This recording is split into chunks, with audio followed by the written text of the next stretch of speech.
The first time Liam saw the figure in the mirror, he thought it was just a shadow. He'd only moved in that morning. A dusty, top-floor studio in an old apartment building. Cheap rent. No questions asked.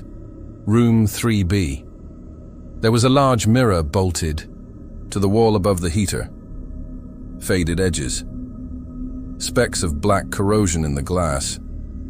He hadn't even unpacked when he caught something strange. A figure, faint, just behind him. But when he turned, nothing. He didn't sleep well that night. The mirror seemed to hum in the dark. No sound, just presence, a pull. The next morning he covered it with a towel, but that didn't help. Now he heard it, a faint whisper, too soft to understand, too rhythmic to ignore, like a language on the edge of memory. By day 3, Liam had unplugged everything in his apartment, no phone, no lights. He sat in front of the mirror, eyes wide. "I know you're there," he whispered. The towel had fallen off.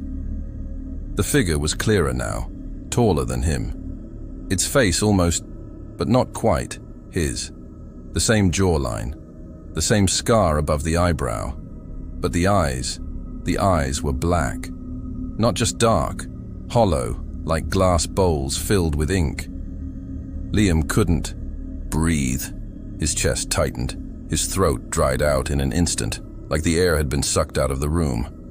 The reflection didn't move, didn't flinch, but it leaned in, closer.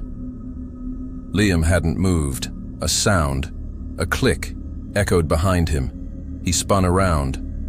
Nothing. Back to the mirror.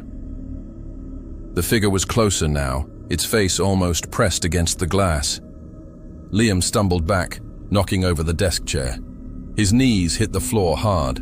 Pain bloomed in his leg, but he didn't care. He crawled backward like a cornered animal, never breaking eye contact. Those eyes, they weren't human. They weren't his. They saw too much, as if they'd been watching him sleep, as if they remembered things he didn't. And then, the mouth smiled, but not like a person smiles.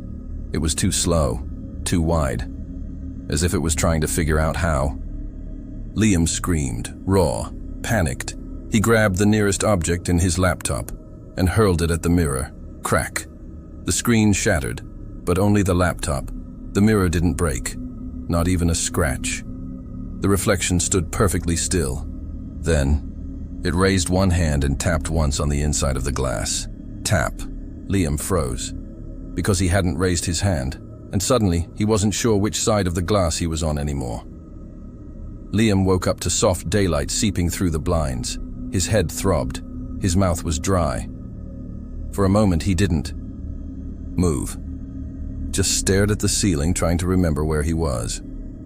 The apartment, the mirror, the face. His heart skipped. No, it was a dream. It had to be. He sat up slowly. The room looked the same. Normal. Dusty, dim, and unremarkable. The mirror was still on the wall. Just a mirror. Blank. Still. He laughed, a quiet, dry sound. His imagination had always been too vivid. Maybe it was stress, maybe lack of sleep. He rubbed his face with both hands and reached for his phone. Dead battery. That's when he saw it. The laptop. Cracked, shattered. Exactly how he'd thrown it the night before. Liam's breath caught in his throat. He hadn't dreamed it. He didn't sleep that night. He lay on the floor, facing away from the mirror. Every creak in the building made him flinch. At one point, he thought he heard breathing.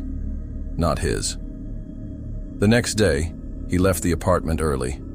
Sat in a coffee shop for hours with his notebook open, pretending to work, just to avoid going back. He thought about telling someone, a friend, a professor, his mom.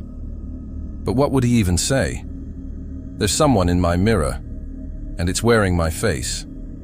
No. He stayed silent. That night, the mirror was uncovered again. He was sure he'd taped a sheet over it. The reflection was normal this time, just him, until he turned to walk away. Out of the corner of his eye, The reflection stayed facing forward for half a second too long. Liam didn't notice the old woman until the fourth day. She lived 3 doors down. Short, silent, always wearing the same olive coat. He had passed her in the hallway before, but this time she stopped. 3B, she said, looking at him. Not. Asking. Liam paused. Yeah. I just moved in. She nodded slowly. They keep putting people in that room. Young ones. Every few years. He frowned. What do you mean? But she didn't answer. Just turned, shuffled back into her apartment, and shut the door. That night, Liam stared at the mirror again. He hadn't slept in days. His eyes were bloodshot. He didn't trust what he saw anymore, in the mirror or in himself. The figure appeared again, not mimicking, not hiding, just smiling. It lifted a hand, Liam's hand, and pointed at him. A whisper came through, no voice, just pressure in his head. You left the door open. He ran to the hallway, banged on the old woman's door. She answered slowly. I need to ask you something, he said, desperate. That mirror, what happened in this apartment? She didn't meet his eyes. It doesn't kill you, she said softly. That's the part nobody understands. Then what does it do? It trades places. Liam backed away. You knew? And you said nothing? She closed the door without another word. He returned to the apartment shaking, packed a bag, tried to leave, but the hallway was gone. In its place, his apartment again. As if the mirror had spread like a sickness. The door led nowhere, trapped. Liam stood in front of the mirror, sweat dripping down his face. The reflection no longer pretended. It was standing still, calm, while Liam trembled, and then without warning, it stepped forward. Its body pressed against the glass, but instead of stopping, it moved through it like water. Liam staggered back, but there was nowhere to go. The thing, wearing his face, looked at him with those black eyes, and said in Liam's own voice, You've been looking at me for days. Now it's my turn. It reached out, everything went black. 1 week later, room 3B was listed again. The mirror was still on the wall. The rent was still cheap, and the man who opened the door for the new tenant, he looked like Liam, smiled politely. But when the new tenant left, he didn't follow.